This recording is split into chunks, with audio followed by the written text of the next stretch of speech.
Taste the Daily. உலக புகழ்பெற்ற மதுரை மீனாட்சி அம்மன் கோவிலில் சித்திரை திருவிழா தேரோட்டம் வெகு விமர்சையாக நடைபெற்று வருகிறது. அதன் நேரடி காட்சிகளை தற்போது பார்க்கலாம்.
இது பற்றிய கூடுதல் விவரங்களை எமது செய்தியாளர் பிரபு சொல்ல கேட்கலாம். வணக்கம் பிரபு. மதுரை மாவட்டத்தில் அடுத்தடுத்து என்னென்ன சிறப்பான நிகழ்வுகள் எல்லாம் நடைபெற இருக்கிறது? கள தகவல்கள் என்ன பதிவு பண்ணுங்க. வணக்கம். பண்பாட்டின் தலைநகரமாக திகழும் மதுரையில் உள்ள உலக புகழ்பெற்ற மதுரை மீனாட்சி அம்மன் கோவிலில் தற்போது நடைபெற்று வரும் சித்திரை திருவிழா என்பது வெகு விமர்சையாக நடைபெற்று வருகிறது. இந்த சித்திரை பெருவிழாவின் 11வது திருவிழாவான திருத்தேரோட்டமானது தற்போது வெகு விமர்சையாக நடைபெற்று வருகிறது. இன்று காலை முதல் கீழவாசி வீதியில் உள்ள தேரடி பகுதியில் இருந்து மீனாட்சி அம்மனும் ஒரு தேரிலும் மற்றும் சுந்தரேஸ்வரர் பிரியாவிடை அம்மனுடன் மற்றொரு தேரிலும் எழுந்தருளி 4 மாசி வீதிகளில் உலா வருவார்கள். அதன்படி 57 அடி உயரம் கொண்ட தேரில் சுந்தரேஸ்வரர் பிரியாவிடை அம்மனுடன் எழுந்தருளியுள்ளார். தொடர்ந்து அவரது அந்த தேருக்கு பின்னாலேயே 45 அடி உயரம் கொண்ட தேரில் மீனாட்சி அம்மன் எழுந்தருளியுள்ளார்.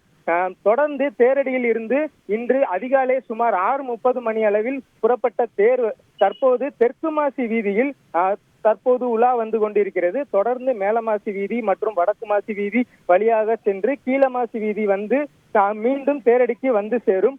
தொடர்ந்து 4 மாசி வீதிகளிலும் தேர்களானது, அதாவது 2 தேர்களானது ஆடி அசைந்து பவனி வருவதை கண்டு வழி நெடுகிலும் உள்ள லட்சக்கணக்கான பக்தர்கள் உற்சாகத்துடனும் பக்தி கோஷமிட்டவாறும் தற்போது பரவசத்துடன் தேரோட்டத்தில் பங்கேற்று அவர்கள் மகிழ்ச்சியை வெளிப்படுத்தி கொண்டிருக்கின்றனர். தேரோட்டத்தை காண்பதற்காக சுமார் பல்வேறு மாவட்டங்களிலிருந்து சுமார் லட்சக்கணக்கான பக்தர்கள், அதாவது நாம் பார்க்கும் போதே தெரிகிறது, தற்போது வழி நெடுகிலும், அதாவது 4 மாசி வீதிகளிலும் தேர் திருவிழாவில் பல ஆயிரக்கணக்கான பக்தர்கள் குவிந்து இருப்பதை நம்மால் காண முடிகிறது.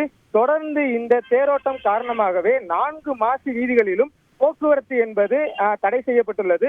சுமார் 3000த்திற்கும் மேற்பட்ட காவல்துறையினர் தற்போது பாதுகாப்பு பணியில் ஈடுபடுத்தப்பட்டுள்ளனர். தொடர்ந்து இன்று மதியம் அளவில் இந்த தேரோட்ட திருவிழாவானது முடிவடைய இருக்கிறது. இந்த நிலையில் தற்போது அதற்கு அடுத்த நாளாக கள்ளழகர் வைகை ஆற்றில் எழுந்தருளும் நிகழ்வு நாளை காலை நடைபெற உள்ளது.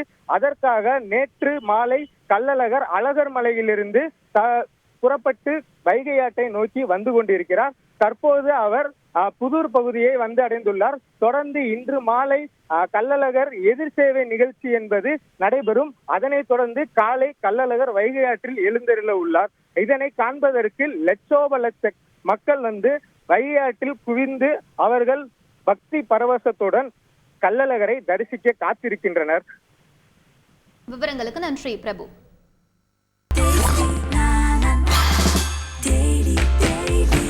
Taste Daily. Taste the Daily.